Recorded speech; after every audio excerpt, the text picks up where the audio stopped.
This is California Edition. I'm Brad Pomerance in Sacramento, California, and we are joined by the Chancellor of the California Community Colleges. His name is Brice Harris. I congratulate you. It's been, what, about a year or two since you came on? Actually almost 3, Brad. Oh, you're kidding. Okay, so you've been on the job for a few years. But exciting developments and changes in California's community college system. I have been covering SB 850 for quite some time, and that is the bill that was passed and signed that allows up to 15 community colleges to offer bachelor degrees. It passed. It was signed after 3 tries. It's about to go into effect, meaning maybe this fall we'll see some of these programs. What can you tell us, sir? Well, it is really an exciting initiative for California's community colleges. As you mentioned, Senator Block had a couple of runs at this and finally was successful the 3rd time around. It does authorize 15 pilot bachelor's degrees. Not more than 1 in any of our districts. Right. So they're spread around the state, both rural and urban. They're spread among large and small colleges, and these are, generally speaking, bachelor's degrees in applied areas. So health technology.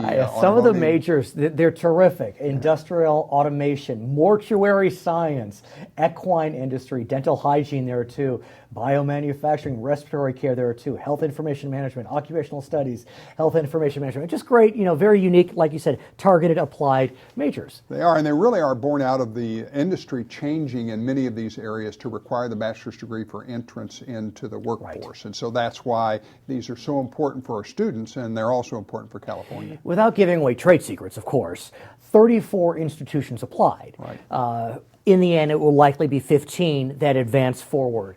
How did you decide? What made one application rise to the top versus another? Well, there were some stipulations on the applications, obviously having to do with no duplication with the California State University or the University of California. We did require that these be spread somewhat evenly around the state. We wanted a variety of programs because this is a pilot. We want to see how this works. So it was as much about where the program was located and the diversity of program. Obviously, the quality of the application, however, was important. So I've spoken with many of your colleagues, often trustees on community college districts. They're so excited about this program, but they do have one frustration, and that's the issue of duplication. They feel as if, and I'll just give an example, if Cal State Chico offers a degree and Mesa College in San Diego wants to offer a similar degree, why shouldn't they be able to? We understand that you don't want to duplicate, if UCR is offering a nursing degree and Riverside Community College wants to offer a nursing degree, maybe you don't duplicate there. But this state is very long. Talk to us about that duplication question to the extent you're able. Well, I think the legislature and the governor were very careful and cautious in the way they did this pilot. And I think when you look down the road, the way this evolves over time, some of those things may change. But it was clear that the missions of the California State University, the University of California, and the California Community Colleges, the master plan didn't dictate a lot of overlap. And so when the legislature did this bill, they were cautious to make certain that we at least consulted on the potential for duplication. I must ask about the seamless transfer, the seamless movement between community colleges and four-year institutions. For those that don't go to one of these 15 programs, we know, of course, before you arrived at the community colleges, it was a little bumpy. It was as a result of sections being cut, budgets being cut. I remember reading in the Los Angeles Times there were students in the LA area that were having to go to 3 different community colleges just to get the classes they needed, and maybe they'd be able to graduate with an AA in 3 years, maybe. Are we behind? Is that behind us? A lot of that is behind us. We did experience tremendous rationing during the downturn in the financial markets, but the money has come back, and former Chancellor Jack Scott and former CSU leader Charlie Reed charted a new pathway called transfer degrees, and we've put 1,600 of those in place in the last 2.5 years, and we've seen students flocking to them. In the first year, only 800 students. Last year, 5,000. This year, 12,000. So that's becoming the known pathway to transfer. We have a bureau in Long Beach, and so I'm familiar with the Long Beach Promise, which I'm sure you know well. It's a program between the City of Long Beach, LBUSD, LBCC, one of yours, and the CSU LB. That's right. It is remarkable how seamless they're able to move kids through those institutions. I wonder why that's not duplicated everywhere. Well, is this transfer degree program like that? It is like that, and Okay. it's beginning to be more common.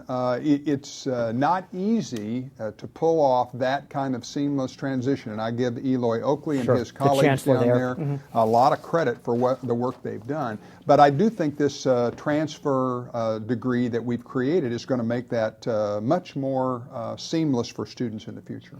We also know, though, that because of demographics, that the number of students applying to the CSU and UC system, it's mind-boggling. I mean, UCLA is getting more applications than Harvard. Cal State Long Beach is getting more applications than Princeton. I mean, it's stunning and it's exciting, but it makes it difficult.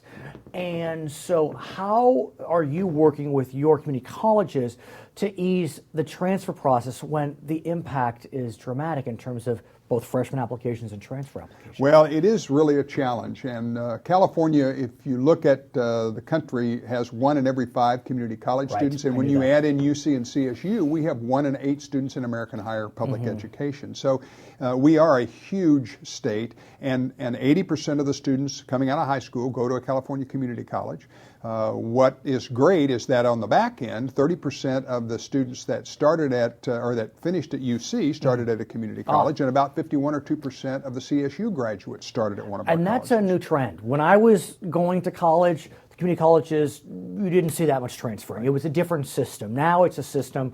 People go to community colleges for a variety of reasons. They want more one-on-one attention. It's more affordable, closer to home. That's right. So I get that. Now, as much as I want our community college students to stay in California, and if they're going to transfer, go to a UC, CSU, or even one of the private schools, you do have a program that I think is inspired, if I may offer an opinion.